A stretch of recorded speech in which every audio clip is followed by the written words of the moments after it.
Hello, Sumi's കിച്ചണിലേക്ക് എല്ലാവർക്കും സ്വാഗതം. അപ്പോൾ ഇന്നത്തെ സ്പെഷ്യൽ മുട്ട റോസ്റ്റാണ് കേട്ടോ. അപ്പോൾ ഞാൻ എല്ലാം സെറ്റാക്കി വെച്ചിട്ടുണ്ട്. ആവശ്യത്തിന് വെളിച്ചെണ്ണ ഒഴിച്ച് അതിലേക്ക് ഞാൻ ഉള്ളി ഇട്ട് കൊടുക്കുകയാണ്. 2 വലിയ ഉള്ളി ഉണ്ട്. അപ്പോൾ അത് നമ്മൾ ആവശ്യത്തിന് 2 വലിയ ഉള്ളി ഞാനത് എടുത്തിട്ടുണ്ട്. ഇനി നമുക്കത് ഈ വെളിച്ചെണ്ണയിലിട്ട് നല്ല വാട്ടി കൊടുത്ത ശേഷം തക്കാളി മസാലപ്പൊടികളൊക്കെ ഒന്ന് നന്നായിട്ട് ഇട്ടിട്ട് വേവിച്ച് വെച്ച മുട്ട ഞാൻ ഒരു 4 മുട്ട എടുത്തിട്ടുണ്ട് കേട്ടോ. അതിനെ ഞാൻ ഡബിളാക്കി കട്ട് ചെയ്തിട്ടിട്ടുണ്ട്. ഇനി നമുക്കിത് നന്നായിട്ടൊന്ന് ഈ മസാലയിലൊന്ന് നന്നായിട്ടൊന്ന് കവർ ചെയ്തെടുക്കാം. ഇനി നമുക്ക് ഇതിൻ്റെ കൂടെ ദോശയാണ് കേട്ടോ. ദോശയൊക്കെ നല്ല കിടു കോമ്പിനേഷനാണ് ഈ മുട്ട റോസ്റ്റ്. അപ്പോൾ എല്ലാവരും ട്രൈ ചെയ്യുക. അപ്പോൾ മുട്ട റോസ്റ്റ് റെഡി ആയിട്ടുണ്ട്. ഇനി നമുക്ക് ഉച്ചക്കത്തെ ഫുഡിലേക്ക് ഒരു പയറ് മെഴുക്ക് പുരട്ടി ഉണ്ടാക്കാം.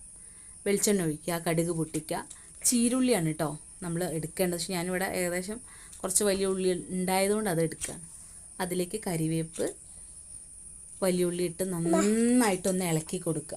അപ്പോൾ നന്നായിട്ട് ഇളക്കി കൊടുക്കുക കേട്ടോ. അപ്പോൾ ആ ഇളക്കി കൊടുക്കുന്ന ആ സമയത്ത് നമുക്ക് കുറച്ച് ഉപ്പും ചേർത്ത് കൊടുക്കുക. എന്നാൽ പെട്ടെന്ന് വെന്ത് കിട്ടിക്കോളും. അതിലേക്ക് പിന്നെ നമ്മൾ ചേർക്കാനുള്ളത് നമ്മുടെ ഉണക്കമുളക് ഉണ്ടല്ലോ, ഉണക്കമുളക് ചതച്ചത്. അത് പാക്കറ്റ് വാങ്ങിക്കാൻ കിട്ടും, ക്രഷ്ഡ് ചില്ലി എന്ന് പറഞ്ഞാൽ മതി. അപ്പോൾ അത് ഇതിലേക്ക് ഇട്ട് കൊടുക്കണം. അപ്പോൾ അതൊന്ന് ജസ്റ്റ് ഉള്ളി ഒന്ന് വാടിക്കോട്ടെ. എന്നിട്ട് നമുക്ക് അതിലേക്ക് ആഡ് ചെയ്ത് കൊടുക്കാം. അപ്പോൾ പയർ ഞാൻ കുറച്ച് വലിയ പീസാക്കിയിട്ടാണ് കേട്ടോ അരിഞ്ഞിട്ടുള്ളത്. സാധാരണ ഉപ്പേരിക്ക് അരിയണ പോലെ അല്ല അരിഞ്ഞിട്ടുള്ളത്, കുറച്ച് വലുതാക്കിയിട്ട് അരിഞ്ഞിട്ടുള്ളത്.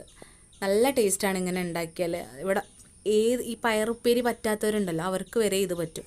ഇവിടെ ഇക്കാക്ക് നല്ല ഇഷ്ടപ്പെട്ടൊരു റെസിപ്പിയാണിത് കേട്ടോ. അപ്പോൾ എല്ലാവരും ട്രൈ ചെയ്യുക. ട്രൈ ചെയ്തിട്ട് നിങ്ങളെ ഫീഡ്ബാക്ക് അറിയിക്കണം. ഇഷ്ടമായ ലൈക്ക് ചെയ്യുക. അപ്പോൾ നമ്മൾ പയറിട്ട് നന്നായിട്ട് ഇളക്കി കൊടുക്കുക. ഇത് മൂടി വെച്ച് വേവിക്കണം കേട്ടോ. പയറിന് കുറച്ച് വേവുള്ള, വെള്ളമൊന്നും ഒഴിക്കേണ്ട. അത് മൂടി വെച്ചാൽ തന്നെ ഓൾറെഡി അതിൽ നിന്ന് വെള്ളം ഇറങ്ങിക്കോളും. ഉപ്പ് ഇടണ്ട കേട്ടോ, ലാസ്റ്റ് ഇട്ടാൽ മതി. മൂടി വെച്ചിട്ട് ഒരു 15 മിനിറ്റ് വേവിച്ചെടുക്കുക. ഇനി ഉച്ചക്കത്തെ ഫുഡാണ് കേട്ടോ. അപ്പം ചോറുണ്ട്, നല്ല ചെമ്മീൻ റോസ്റ്റ് ഉണ്ട്.